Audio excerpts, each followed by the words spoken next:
SSC में जो हो रहा है वो बर्दाश्त के बाहर है। बहुत लोगों की जिंदगियां लगभग खत्म सी हो रही हैं। एग्जाम में 80% कट ऑफ का जाना यह दर्शाता है कि आपको पेपर लेना ही नहीं आता। 18 तारीख वाले मेंस में बच्चों के 200 नंबर आने के बाद भी सिलेक्शन ना होना क्या साबित करता है? कि जान निकाल के रख दूं पेपर के अंदर तब मेरा सिलेक्शन होगा। कल जब से 18 का रिजल्ट आया है 19 का 2019 एग्जाम में 18 तारीख वाले बच्चे इस तरीके के मैसेज कर रहे हैं कि सर मैं सुसाइड कर रहा हूं, मुझे बचा लो। रात के 3 बजे तक मैं 25 बच्चों से बात करके कन्विंस कर रहा हूं कि इंतजार करो, कुछ करेंगे। हम सरकार को इसलिए लेकर आए थे कि यह सरकार पहले वाली सरकार से भी बेहतर काम करेगी और हमें रोजगार देगी, बट इस सरकार ने तो सारे रोजगार खत्म कर दिए। महंगाई चौथे आसमान पे है।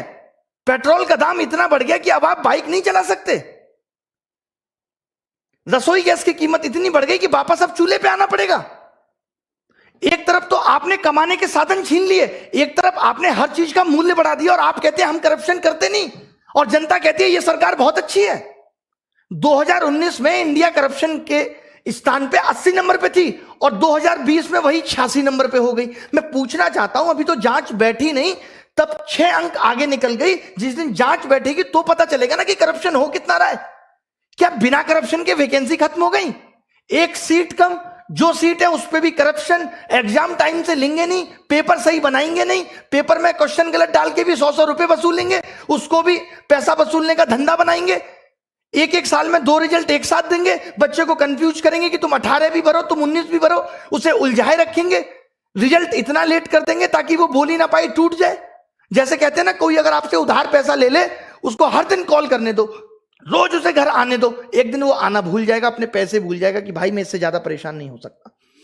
कल इन्होंने रिजल्ट दिया और मार्क्स के बारे में बोल दिया बाद में देंगे। अब ये पता है मार्क्स कब देंगे? ये मार्क्स देंगे 3 महीने बाद, जब आप लगे होगे 2020 की तैयारी में, आपका ध्यान 2020 की तैयारी में होगा, आप कुछ कह नहीं पाओगे। अरे कब तक सहेंगे हम? अब युवाओं की हुंकार लेके रहेंगे रोजगार। अब अगर रोजगार नहीं मिला ना तो देश सर पे उठा लेंगे। इससे ज्यादा मैं कुछ नहीं कह सकता। हमारी मांगे क्या है? आज ये वीडियो बहुत महत्वपूर्ण है। मैं उन सब लोगों का दर्द बयां कर रहा हूं जो 4-4, 5-5 साल से तैयारी कर रहे हैं और आपकी एक गलती की वजह से उनकी जिंदगी खत्म हो जा रही है। एज रिकॉग्निंग इशू लगातार 2015-16 तक एज अगस्त से काउंट होती थी। अभी कोरोना काल था, आपको छूट दे सकते थे, लेकिन आपने फिर से 1 जनवरी से एज काउंट कर दी। नहीं होने देंगे, आपको अगस्त से वापस काउंट करनी पड़ेगी। एक छोटी सी गलती, अभी जो लोग नए जुड़ेंगे, जिनको पता नहीं है एसएससी के बारे में, मैं उन लोगों को बता दूं कि ये एक मेंस के पेपर को 3 दिन में लेते हैं। 15, 16, 18। 15-16 का पेपर ये नॉर्मल बनाते हैं, 18 का पेपर ये इतना हलवा बना देते हैं जिसमें बच्चों के 200-200 नंबर आते हैं, 190, 195। अब जब ये नॉर्मलाइजेशन करते हैं तो वो सारे बच्चे बाहर हो गए। अब आप एक बात बताइए, जिस बच्चे का नॉलेज बहुत अच्छा था, जो खुद से 200 नंबर ला सकता था, जो बच्चा खुद से 200 नंबर ला सकता था, वो अपना पेपर 1.25 घंटे में करके बैठ गया, तो आपने उसका स्किल कहां टेस्ट किया? वो तो पौना घंटा उसका बर्बाद हो गया पेपर के अंदर। और अब आप कह रहे हो कि आपके जो 200 नंबर थे वो उन बच्चों के मुकाबले कम है और उनको आपने 160 पे ला दिया और उन किसी बच्चों का सिलेक्शन नहीं हुआ। ये कहां की इंसानियत है? अब आपको 2019 का 18 वाला मेंस दोबारा कराना होगा। लड़ाई उस मेंस को दोबारा कराने की है। जब आप 20 लाख बच्चों का प्री 20 दिन में करा सकते हो, तो आप 1.5 लाख बच्चों का मेंस 1 दिन में क्यों नहीं करा सकते? क्या आपके पास इतने रिसोर्सेज भी नहीं रहे अब कि आप पेपर का लेवल एक जैसा रख सको? मतलब आपने एग्जाम का मजाक बना दिया है, क्योंकि आपको करप्शन करना है। और करप्शन को दबाना कैसे है? यह सबसे अच्छा तरीका है, क्योंकि जब बच्चा पेपर दे के आता है तो उछलता है हवा में, 190 का कराया। 3 महीने बाद रिजल्ट देते हो, उसका सारा हौसला टूट चुका होता है। 190 नंबर का 200 नंबर का 200 में करने के बाद भी अगर सिलेक्शन नहीं हो रहा तो इसके लिए कौन जिम्मेदार है? पिछले 2 साल से लगातार कट ऑफ 80% जा रही है, इसके लिए कौन जिम्मेदार है? कॉम्पिटिटिव एग्जाम में 80 नंबर कट ऑफ जाना कितना सही है? क्या आप पेपर का स्तर नहीं बढ़ा सकते जिससे आप उन बच्चों को भी सिलेक्ट कर पाए जिनके अंदर वास्तव में टैलेंट है? अगर एसएससी अपने एग्जाम में एबीसीडी देने लगे तो कैसे यह निर्धारित होगा कि कौन बच्चा जॉब के लायक है और कौन नहीं? अब सरकार से हिसाब मांगना पड़ेगा। अब हमें बहुत बड़े बड़े कदम उठाने पड़ेंगे। 2020 के लिए क्या कदम उठाने हैं? प्री क्वालिफाई करो अगर एक दिन में नहीं करा सकते तो। मेंस एक दिन में कराना होगा। 18 नवंबर वाला मेंस दोबारा होना चाहिए। एसएससी के अंदर वेटिंग लिस्ट होनी चाहिए। 80% कट ऑफ क्यों जा रही है? पेपर का स्टैंडर्ड बढ़ाओ, भले ही सिलेबस के अंदर होना चाहिए पेपर। जब इलेक्शन का रिजल्ट 7 दिन में आ सकता है और एसएससी का रिजल्ट अब तक नहीं आया 2018 का, हम 2021 में 2018 का रिजल्ट आपने फाइनल नहीं किया और बच्चों को 2019 का चस्का दे रहे। लो चूटो, लॉलीपॉप है, चूसो भैया। बच्चे को ध्यान ही नहीं है कि उसने 18 भी दिया था, सो गया है वो बच्चा। मोदी जी कहते हैं मैं अभी देश के लिए ऐसा कर रहा हूं, आगे पता चलेगा। डिमोनेटाइजेशन हुआ, आगे पता चलेगा। जैसे एक बाप ये कहे अपने बेटे को रोटी भी ना दे और कहे कि बेटा मैं आगे आने वाली पीढ़ी के लिए कर रहा हूं, आगे आने वाली पीढ़ी के लिए प्रॉपर्टी खरीद रहा हूं। आगे आने वाली पीढ़ी तो जब आएगी जब ये बेटा जिंदा रहेगा। आगे आने वाले लोग तो तब आएंगे जब युवा जिंदा रहेगा, जब हम लोग जिंदा रहेंगे। किसके लिए कर रहे हैं मोदी जी?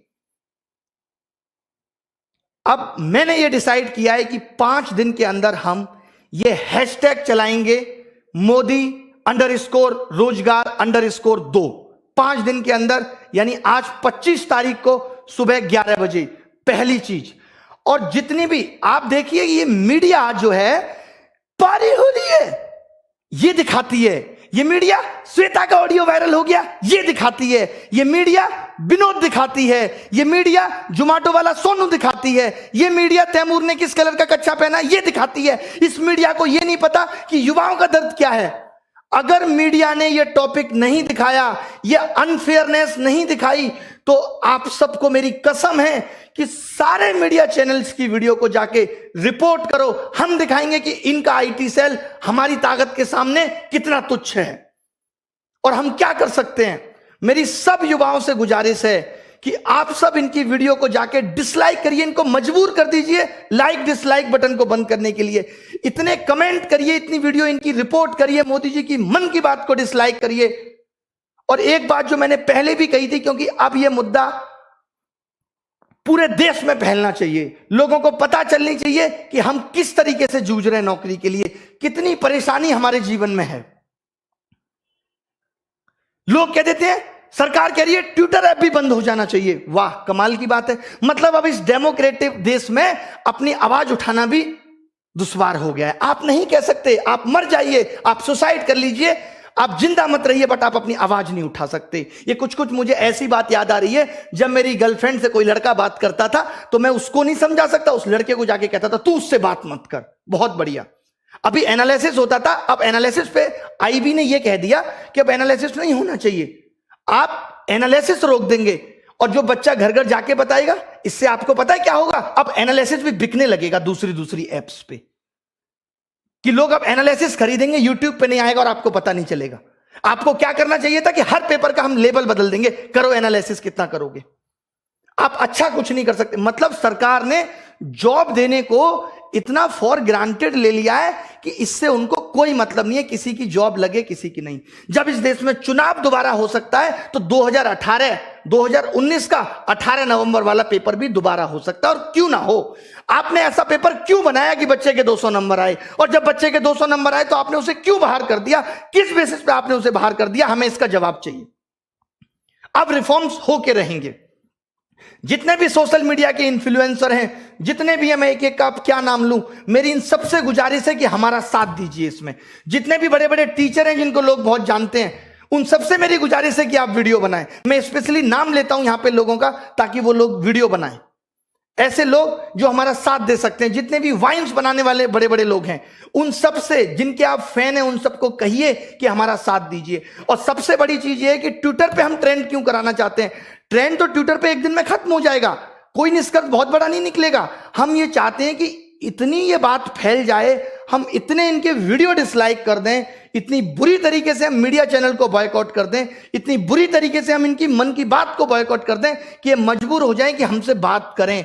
और जब ये बात करेंगे तो हम ये अपने 5 मुद्दे बताएंगे। बहुत बड़े मुद्दे नहीं है ये, बहुत बड़े मुद्दे नहीं है कि वेटिंग लिस्ट हो, as recognizing issue sort out हो, 18 नवंबर मेंस फिर से हो, और 2020 में मेंस एक दिन में हो, और प्री क्वालिफाई करो। अगर आप एक दिन में नहीं ले सकते, क्योंकि हमें अब आपके नॉर्मलाइजेशन के तरीके पे बिल्कुल भरोसा नहीं है, कोई ट्रांसपेरेंसी नहीं है उसके अंदर। क्यों नहीं दिया आपने मार्क्स? 5 दिन के अंदर आपको मार्क्स देने होंगे। मैं एसएससी से ये गुजारिश करता हूं कि आपको 5 दिन के अंदर मार्क्स देने होंगे। मार्क्स तो आपके पास है ना, कितना टाइम लगता है अपलोड करने में? स्पीड नहीं आ रही, जियो की सिम भिजवा दें? बताइए कि आप मार्क्स नहीं देंगे, क्योंकि आपको पता है आप मार्क्स उस वक्त देंगे जब बच्चा 2020 में बिजी होगा, चाहकर भी कुछ नहीं कर पाएगा, उसको लगेगा यार अब 2020 ना हाथ से निकल जाए। कंगना जी ने भी कहा है कि वो इस बेरोजगारी पर ट्वीट करेंगी। जब भी आप ट्वीट करें तो कंगना जी को भी बोलें कि वो रिट्वीट करें। उन्होंने कहा है, अक्षय कुमार साहब ने भी कहा है कि देश का कोई भी मुद्दा होगा तो हम ट्वीट करेंगे, बाहर वाला कोई भी दखलंदाजी नहीं करेगा। भले ही मोदी जी जाके अमेरिका में कह सकते हैं अब की बात ट्रंप सरकार, ये दखलंदाजी नहीं है, सॉरी माफ कीजिएगा। सचिन तेंदुलकर साहब भी बेरोजगारी पर ट्वीट करेंगे। आप सोचिए देश का युवा कितना बड़ा हिस्सा है कि रेलवे ग्रुप डी और ग्रुप सी 2-2 करोड़ लोग फॉर्म भर रहे हैं। मैं आपको दिखाता हूं ना कैसे कैसे मैसेज लोग मुझे करते हैं।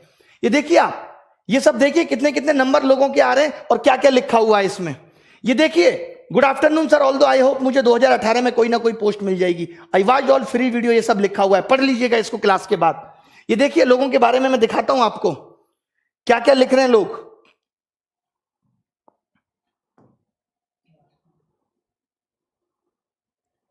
ये सब आप पढ़ लीजिएगा। ये देखिए, मेरा 481 रॉ स्कोर, एससी कैटेगरी में सिलेक्शन नहीं हुआ। इसको देखिए, सर मैं सुसाइड की सोच रहा हूं, बचा सकते हो तो बचा लो।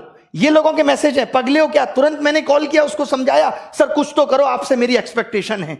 लोग इस तरीके के मैसेज कल से ही रिजल्ट आने के बाद कर रहे हैं। ऐसे तमाम मैसेज हैं कि मेरे 535 नंबर थे बट अब लग रहा है जॉब नहीं मिलेगी। इतना निराश हो चुका है युवा, यार इस दर्द को हम भी नहीं बर्दाश्त कर पाएंगे, हम खुद मर जाएंगे। अब क्या लिखें? मैंने तो बोल दिया, अब कोचिंग में भी सारे टीचर हम टाइटल लगाएंगे कि न्यू बैच स्टार्ट इस तारीख से, नीचे लिखेंगे सिलेक्शन की कोई गारंटी नहीं। सिलेक्शन की गारंटी नहीं है, क्योंकि अगर 200 नंबर लाके भी सिलेक्शन नहीं हो सकता तो कुछ नहीं हो सकता। और ये सिर्फ एसएससी में नहीं है, रेलवे में भी वही हो रहा है, टालम टोल हो रही है। 4 महीने प्री चल रहा है। भाई कौन से देश में रह रहे हो? काय का डिजिटलाइजेशन है? कौन सी इंडिया डिजिटल हो गई कि 5 महीने में प्री का एग्जाम हो रहा है और उसके बाद 2 महीने मेंस चलेगा? ये सब गधा बनाने की चीजें। लास्ट में हो जाएगा कि 5000 लोगों को नौकरी मिली। ये सबका मन बहलाया जा रहा है, इससे ज्यादा कुछ नहीं है। रेलवे में भी इससे ज्यादा कुछ नहीं है, बैंक में भी इससे ज्यादा कुछ नहीं है, सब जगह बेवकूफ बनाया जा रहा है, नथिंग एल्स। तो मेरी उन गुरुजनों से भी रिक्वेस्ट है जो रेलवे का पढ़ाते हैं, उनसे भी रिक्वेस्ट है जो बैंक का पढ़ाते हैं, कि कम से कम आप भी इस पे वीडियो बनाएं कि मोदी _ रोजगार _ 2। मोदी को हमने जी भी नहीं लगाया, बहुत हुआ सम्मान, बहुत हुआ सम्मान। अब मांगे आपको समझ में आ गई होंगी। अगर आप अपना भला सोचते हो तो मेरी गुजारिश है कि इस वीडियो को मोदी जी तक पहुंचाओ। और अब बात तभी बनेगी जब सरकार बात करेगी। हमें सिर्फ बात चाहिए, इसके अलावा कुछ नहीं। हमें बात करके बताओ, इतनी ट्रांसपेरेंसी बताओ। कॉन्ट्रैक्ट बेस्ड जॉब खत्म होनी चाहिए। जो आपने 10-10 हजार पे लड़के रख रखे हैं, आपको मालूम है जो 10 हजार पे भी सरकार लड़का रखती है, 12 हजार पे, उसमें 12 हजार ठेकेदार भी कमीशन खाता है और ऊपर तक कमीशन जाता है। यानी वो एक लड़का भी सरकार को 35 हजार में पड़ता है, जो अपनी कोई रेस्पॉन्सिबिलिटी नहीं निभाता। और जो बंदा यहां से पढ़ के पहुंचेगा, जिसको नॉलेज है, उसको सरकार नहीं रखेगी। हम कह रहे हैं उसको 35 हजार दे दो, आप उसको 35 दे दो, वो खुश है। 4-4 साल से बच्चे तैयारी कर रहे हैं, 5-5 साल से बच्चे तैयारी कर रहे हैं। माँ बाप भी कब तक इंतजार करे? कुछ तो रहम करो साहब, कुछ तो रहम करो उन बच्चों पे। मैं तो बहुत हिम्मत समझता हूं बच्चों की। निकल लिए होते हम तो, कहीं रेडी लगा रहे होते, रिक्शा चला रहे होते, अगर हमारी स्थिति ये होती तो। कैसे आप बर्दाश्त कर रहे हो? कैसे उस घुटन में जी रहे हो? कितना मजबूर करोगे भाई? कहते हैं ना मोदी जी, एक बात ध्यान से समझना, किसी को उतना ही जलाओ कि वो आग आपको ना जला दे। जब एक रबड़ को खींचते हैं ना तो थोड़ी देर दर्द होता है, फिर वो टूट जाती है, वो तार अलग हो जाता है। इतना मत झुकाओ किसी को कि वो आपको ही जला दे। सब सेलिब्रिटी ट्वीट करेंगे, सबको ट्वीट करो यार। ये सोशल मीडिया बहुत बड़ी ताकत है। आज मीडिया देश की मर चुकी है। आज सोशल मीडिया क्लियर करती है हर बात को। हम जैसे लोग आके बोलते हैं कि ये हो रहा है। आपने देखा कल से किसी मीडिया वाले ने बोला कि 200 नंबर वाले का भी सिलेक्शन नहीं हो रहा। ये तो बड़ी न्यूज थी। 190 नंबर वाले का भी सिलेक्शन नहीं हो रहा, वो भी पेपर मैंने भी क्या किया है, पेपर मंगवाया बच्चों से, देखा हाँ 200 आ रहे हैं, फिर भी नहीं हो रहा। फिर कब होगा भाई? मीडिया को भी ये बातें अब दिखानी पड़ेंगी, हर हाल में दिखानी पड़ेंगी। आपसे मेरी गुजारिश है, मैं रो के दिखाऊं आपको कैसे करूं कि सोशल मीडिया को बायकॉट करो, इनकी सारी वीडियो डिसलाइक करो। 5 दिन लग जाते हैं ना इसमें, कुछ तो सुधार देंगे आगे आने वाले लोगों के लिए, कुछ तो भला कर जाएंगे, हमारा भी नाम लोग लेंगे कि हाँ भाई उन्होंने कुछ भला कर दिया था। नहीं तो जिस हिसाब से तानाशाही हो रही है, सब ये नौकरियां अभी तो 8 से 6,000 हुई हैं, 6 से कल को 4 हो जाएंगी, 4 से 5 हो जाएंगी, फिर 300-400 रह जाएंगे। नेताजी के ही भतीजे भांजे ले लेंगे सारी नौकरी, हम प्रसाद चाटेंगे कसा सत्यनारायण भगवान का, इससे ज्यादा कुछ नहीं बचेगा। मेरी गुजारिश है इस वीडियो की सारी बातों को सुन के, सारे मुद्दों को सुन के इसे सपोर्ट करें, ये सिर्फ आपकी भलाई के लिए।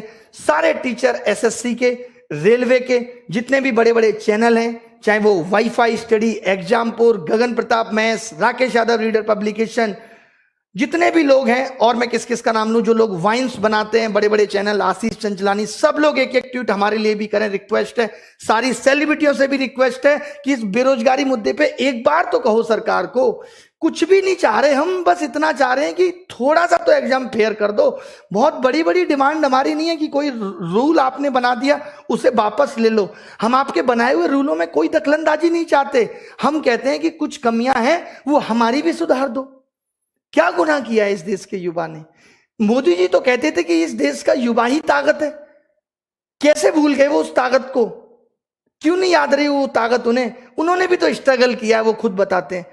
क्या उन्हें जरा भी तरस नहीं आता हमारा कि बच्चा कैसे बिखर रहा है, इतना टूट चुका है? जरा भी परवाह नहीं है? क्या ये बात उन तक नहीं पहुंचती होगी? क्या उनको नहीं पता कि देश में आंदोलन, बच्चे ऑनलाइन प्रोटेस्ट करते हैं रोजगार को लेके, क्या वो 2 शब्द नहीं बोल सकते? बताइए आप मुझे। इतना तो एक देश का राजा कर सकता अपनी प्रजा के लिए। कहां हमने गलत बात बोल दी? अगर हम ये कह रहे हैं कि जो कमियां हैं उनको सुधार दो, आपकी एक छोटी सी गलती से कितने बच्चों का भविष्य बर्बाद हो रहा है? बंद कर दो।